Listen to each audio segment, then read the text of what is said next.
दूसरे चरण में ममता बनर्जी की भवानीपुर सीट पर भी चुनाव है। उनके सामने बीजेपी के हेवीवेट शुवेंदु अधिकारी। शुवेंदु अधिकारी ने ही पिछले चुनाव में नंदीग्राम में ममता बनर्जी को हराया था। इसलिए ममता बनर्जी अपनी सीट पर भी कोई कसर नहीं छोड़ रही। आज ममता बनर्जी ने भवानीपुर समेत 4 सीटों पर पदयात्रा की। यह ममता बनर्जी के प्रचार का सबसे पुख्ता स्टाइल है। हालांकि शायद प्रचार का वक्त खत्म हो रहा था, इसलिए सीएम ममता ने पदयात्रा के बाद स्कूटी की सवारी करके अपना प्रचार शुरू कर दिया। ये देखिए, पहले पैदल पैदल चली, फिर स्कूटी पे पीछे बैठ गई। ममता बनर्जी के प्रचार पर हमारी सहयोगी पूजा मेहता की एक रिपोर्ट देखिए, फिर आपको बताता हूं कि भवानीपुर में चल क्या रहा है। जो है आज एक लंबी पदयात्रा के बाद जो है यहाँ आप देख सकते हैं, यहाँ बाइक से जो है आगे की जो है सफर वो तय कर रही है। तस्वीरों में साफ दिख रहा है किस तरह से तमाम नेता जो है उन्हीं के साथ बाइक में जा रहे हैं। जो स्कूटी चला रहे हैं वो भी तृणमूल कांग्रेस के पार्षद है भवानीपुर असेंबली कॉन्स्टिट्यूएंसी से। और यहाँ से ये जो ढाकुरिया इलाका है, यहाँ से चीफ मिनिस्टर और तृणमूल कांग्रेस सुप्रीमो ममता बनर्जी बाइक पर सवार होकर आगे का सफर। दूसरे चरण की सबसे हॉट सीट भवानीपुर है। भवानीपुर में क्या माहौल है, भवानीपुर की जनता क्या कह रही है, वो भी आपको सुनाता हूं। इस बार क्या लग रहा है, क्या माहौल है पश्चिम बंगाल के अंदर? और टक्कर है, देखिए जिसको नसीब होगा वो जीत जाएगा। हम लोग जीतेंगे तो शुभेंदु को वोट देंगे। लेकिन ममता बनर्जी दीदी ने जो कहा है वो मतलब करके दिखाया है। ठीक है, भरोसा है अभी? भरोसा है अभी भी। इस बार वोटिंग तो हम दीदी के लिए ही करेंगे, क्योंकि दीदी का माहौल अच्छा है। अभी सेंट्रल बीजेपी का माहौल अच्छा नहीं है। और देखिए दादा, हम तो अभी बहुत अच्छे हैं। सेंट्रल में बीजेपी है, यहाँ पे टीएमसी है, हम अच्छे हैं तो इंडिविजुअल अच्छा रहेगा तो देश अच्छा रहेगा। यानी भवानीपुर में मोटे तौर पर लोग ममता बनर्जी के लिए वोट देने की बात कर रहे हैं। भवानीपुर की जनता का झुकाव ममता बनर्जी की तरफ दिख रहा है, लेकिन ममता बनर्जी बेचैन दिख रही हैं। ये बेचैनी उनके बयानों में झलक रही है। ममता बनर्जी एसआईआर में नाम कटने को लेकर परेशान है। इस बात से परेशान है कि 2 लाख सेंट्रल फोर्सेस को बंगाल में क्यों लगा रखा है। ममता बनर्जी अभी से ईवीएम कैप्चरिंग, काउंटिंग में गड़बड़ी, सबका माहौल बना दे रही। सुनिए वो क्या क्या कह रही। बीजेपी ठीक करेगा कि कोलकाता कैसा है कैसा नहीं है। तुम पहले दिल्ली को संभलाओ, पहलगांव को संभलाओ। उधर में क्यों पहलगांव में जो पाकिस्तान अटैक किया, तुम क्यों वो साझुआ गाड़ी नहीं भेजा? एक भी पुलिस नहीं था। और इधर में 2 लाख पुलिस भेज दिया। पुलिस क्या करते हैं, वो सेंट्रल फोर्स जाके, मैंने कल 2 घटना सुना कि कंबल लगा के क्रिमिनल लेके जाता है जिसमें वोट हो गया है ईवीएम मशीन कैप्चर करने के लिए। अब ईवीएम कैप्चरिंग की भी बातें होने लगी हैं भाई। सेंट्रल फोर्सेस क्यों आई है, इससे भी ममता बनर्जी को दिक्कत है। इधर ममता बनर्जी ने दूसरे चरण की वोटिंग से पहले ही ईवीएम टैंपरिंग की साजिश हो रही है ऐसे सवाल उठा दिए। ईवीएम कैप्चरिंग की साजिश की बातें करने लगी। हालांकि दूसरे चरण में ममता बनर्जी की पार्टी का पलड़ा पिछली बार बहुत भारी था। दूसरे चरण में 142 सीटों पर वोटिंग होनी है और इन 142 सीटों पर पूरी तरफ से पिछली बार टीएमसी का दबदबा था। जिन 142 सीटों पर वोटिंग है उसमें अगर पिछली बार के आप नतीजे देखें, इन 142 में से टीएमसी ने 123 पिछली बार जीती थी और बीजेपी को मात्र 18 सीटें मिली थी। यानी दूसरा चरण पूरा का पूरा टीएमसी के नाम रहा। टीएमसी के सामने अपना गढ़ बचाने की चुनौती है। बीजेपी के सामने पूरा खुला मैदान है भाई, 18 से ऊपर जाना है उनको। दूसरे चरण में जिन बंगाल के जिन 8 जिलों में वोटिंग है, उन 8 जिलों में सिर्फ एक जिला ऐसा है जहां बीजेपी टीएमसी को टक्कर दे रही थी। दूसरे चरण में जिन 8 जिलों में चुनाव है उसमें 4 जिलों में बीजेपी के पास एक भी सीट नहीं है आज की डेट में, पिछले बार के चुनाव के बाद। साउथ और नॉर्थ कोलकाता में वोटिंग है। इन दोनों जिलों में 11 सीटों में से बीजेपी के पास एक भी सीट नहीं। दूसरे चरण में नॉर्थ और साउथ 24 परगना में चुनाव है। हावड़ा, हुगली, नादियापुर, बर्धमान में भी चुनाव है। इसमें नादिया जिला ही ऐसा जिला है जहां पिछले चुनाव में बीजेपी के पास टीएमसी से ज्यादा सीटें आई थी। यानी दूसरे चरण में ममता के सामने गढ़ बचाने का चैलेंज और बीजेपी के सामने सीटों के इतने बड़े अंतर को कम करने की चुनौती। यही वजह है कि खुद पीएम मोदी ने दूसरे राउंड के लिए मोर्चा संभाला। प्रचार के आखिरी राउंड में पीएम मोदी ने रैली की। रविवार को ममता बनर्जी के गढ़ कोलकाता में रोड शो किया और इस सब के साथ साथ पीएम मोदी ने 2 मंदिरों में दर्शन किया, कालीबाड़ी मंदिर और मथुआ ठाकुर मंदिर। इन दोनों मंदिरों में दर्शन करके पीएम मोदी ने कैसे आखिरी वक्त में गेम पलटने की कोशिश की वो भी आपको बताता हूं। पीएम मोदी कोलकाता में सबसे पुराने और सबसे ज्यादा पूजे जाने वाले थनथनिया कालीबाड़ी मंदिर में दर्शन के लिए गए और वहां मां सिद्धेश्वरी की पूजा की। ये वो मंदिर है जहां पर प्रसाद के रूप में मांस चढ़ाया जाता है।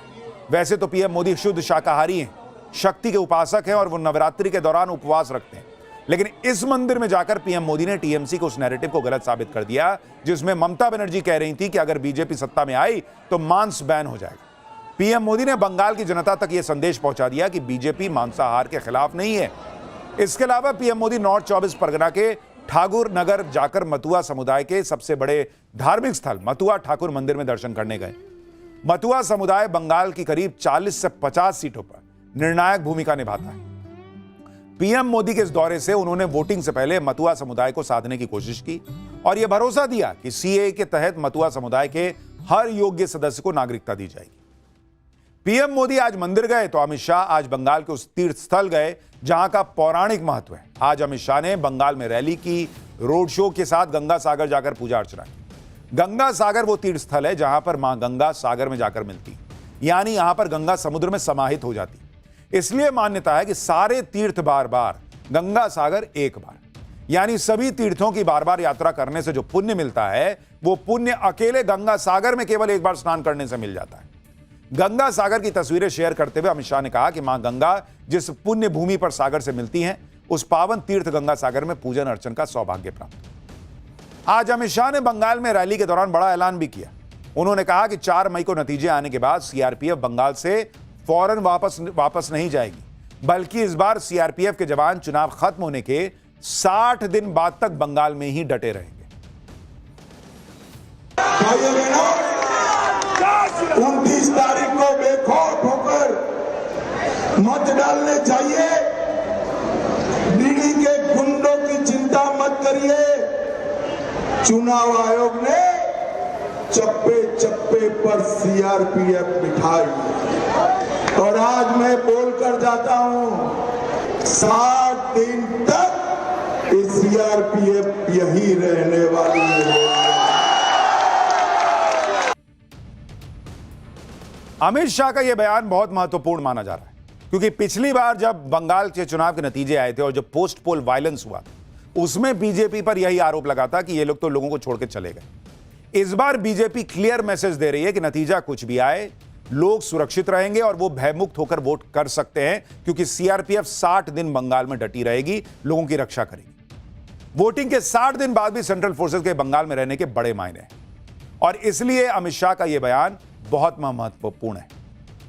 अमित शाह का यह ऐलान लोगों के बीच अगर डर को खत्म कर पाया तो क्या बीजेपी जीत जाएगी, यह भी सवाल उठ रहा है।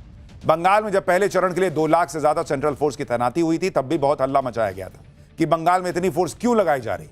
ममता बनर्जी कह रही है कि यह फोर्स क्या टीएमसी को डराने के लिए। आप देखिए कि बंगाल में वोटिंग से पहले क्या क्या कांड हो रहे हैं। हावड़ा में 8 जिंदा देसी बम बरामद हुए। ये बम एक प्राइमरी स्कूल के पास से मिले। पुलिस को इन बमों के पास में रेत से भरे 2 और बोरे मिले। जांचकर्ता यह पता लगाएंगे कि क्या इन बोरों में भी विस्फोटक है या नहीं है। बताया जा रहा है कि स्थानीय लोगों ने स्कूल के पास इन जिंदा बमों को देखा और तुरंत पुलिस को इसकी जानकारी दे दी, जिसके बाद पुलिस ने मौके पर पहुंचकर बमों को कब्जे में लिया और दोनों बोरों की जांच शुरू कर दी। अब आप बताइए, जहां यह हाल हो कि जिंदा बम मिल रहा हो और ममता बनर्जी कह रही हैं कि सेंट्रल फोर्स क्यों आई हुई है। इससे पहले कल कोलकाता में भी बमों का जखीरा मिला था।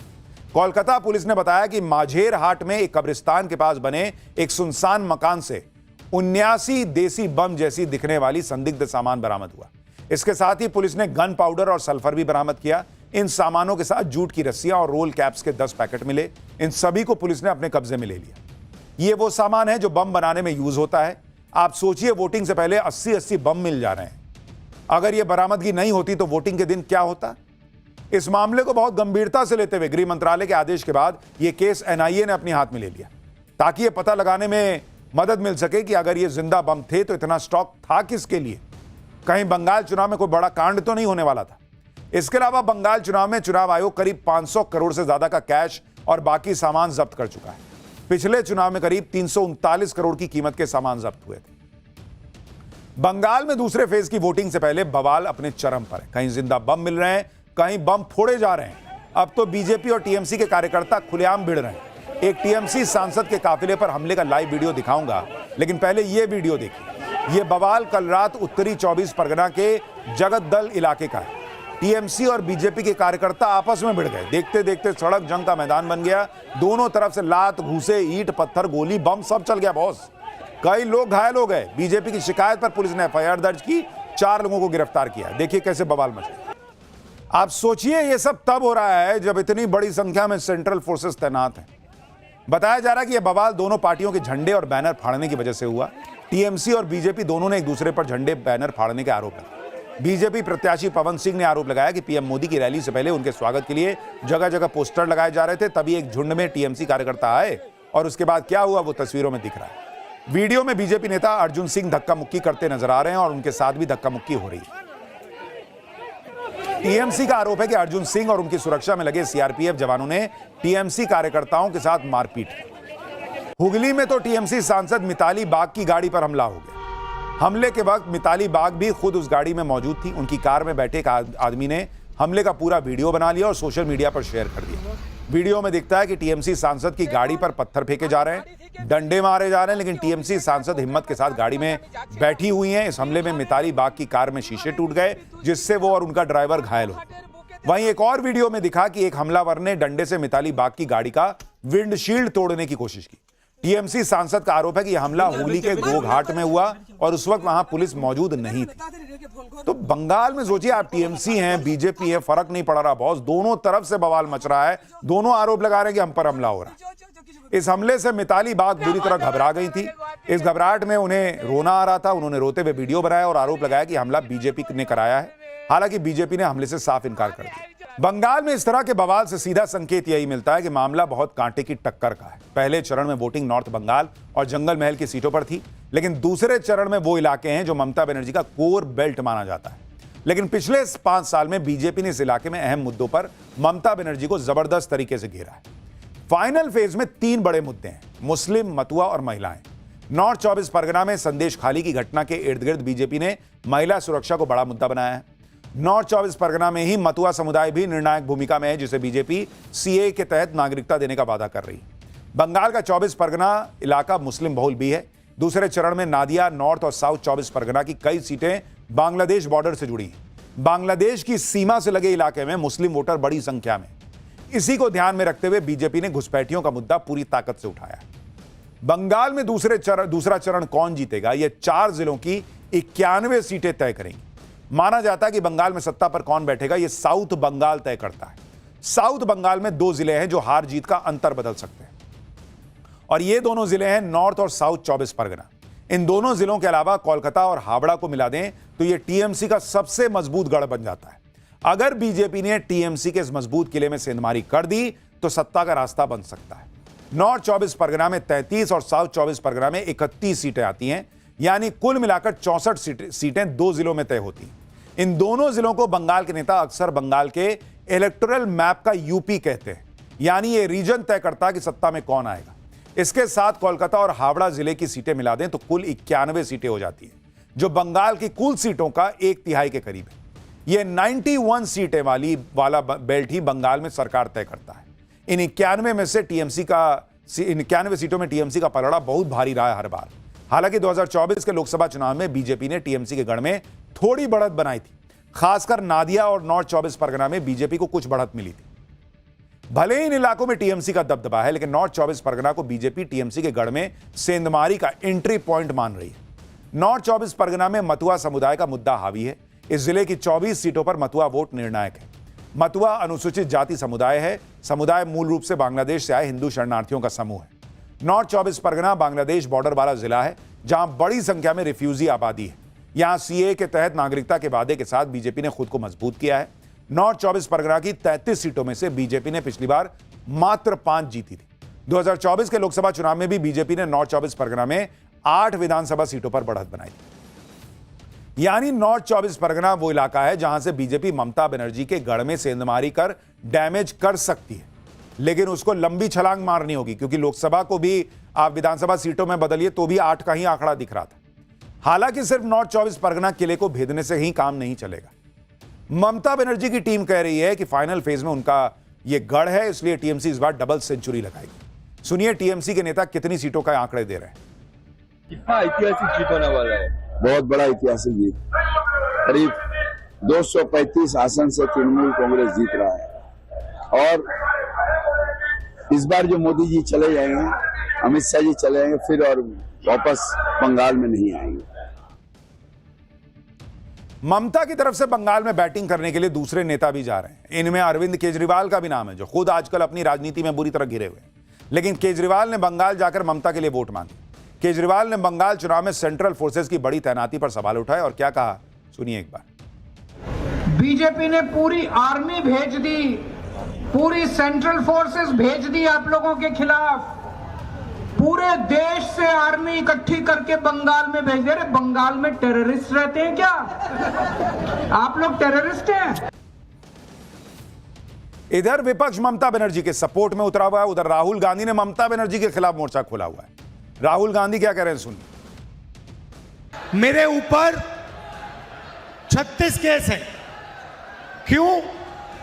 क्योंकि मैं नरेंद्र मोदी से, आरएसएस से 24 घंटे लड़ता रहता हूं।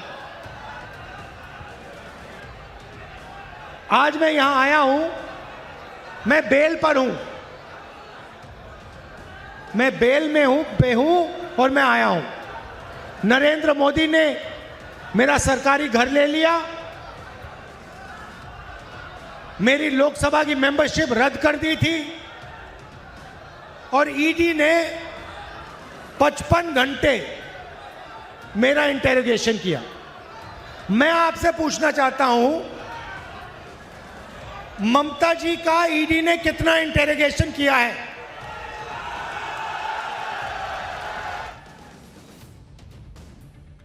अब राहुल गांधी के इस बयान से टीएमसी को आग लगी हुई है। टीएमसी ने राहुल गांधी को फेल बता दिया।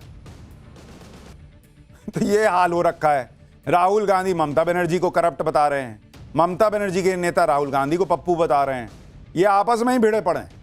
इंडी गठबंधन में जहां आपस में तलवारें निकली हुई हैं, वहीं बीजेपी पूरी ताकत से ममता पर हमले बोल रही है। सीएम योगी ने भी बंगाल की एक रैली में टीएमसी को कड़ी चेतावनी दी। उन्होंने कहा कि 4 मई को नतीजे आने के बाद टीएमसी के गुंडे सड़कों पर पंचर बनाते दिखेंगे। टीएमसी के गुंडे जगह जगह कब्जा करते हैं, लेकिन 23 अप्रैल को पहले चरण के मतदान के रुझान के बाद अब उनमें भय पैदा हुआ है। अब वे अपना ठिकाना ढूंढ रहे हैं। 4 मई को जब परिणाम आएगा, टीएमसी के गुंडे कहीं न कहीं आपकी सड़कों पर पंचर बनाते हुए दिखाई देंगे। और इसीलिए मैं आज आया हूं आपसे कहने के लिए। टीएमसी पर बीजेपी गुंडा राज का आरोप लगाती है, तो टीएमसी वेज नॉनवेज के मुद्दे पर बीजेपी को फंसाती है। लेकिन बीजेपी ने इस नैरेटिव की भी काट निकाली। बीजेपी सांसद रवि किशन ने बंगाल में मछली के मुद्दे पर कहा कि टीएमसी के लोग झूठ फैला रहे हैं कि बीजेपी आ जाएगी तो मांस मछली बंद कर देगी। रवि किशन का दावा है कि अगर 4 मई को बंगाल में बीजेपी की सरकार बन गई तो हर बंगाली को पहले से 4 गुना ज्यादा मछली मिलेगी। हम लोग बहुत सारा और मछली बिहार का, यूपी का, अनगिनत राज्यों का, जहां जहां एनडीए की सरकार है, भाजपा की, वहां की भी मछलियां ला रहे हैं। यहां कुएं में डालेंगे, यहां के तालाब में डालेंगे। जितना 4 मई के बाद 4 गुना ज्यादा मछली खाओ, कोई रोक नहीं। ये सब झूठ फैलाया गया टीएमसी द्वारा। आप लोग 4 मई के बाद 4 गुना और मछली, भांत भांत की मछली हम लोग हर राज्य से लाके यहाँ के सबके कुएं पोखरा में डालेंगे। रवि किशन कह रहे हैं कि हर जगह से मछली उठा लेंगे, यहां बंगाल में डाल देंगे, बाकी बिहार में नहीं खाएगा लोग मछली। गजब बात कर।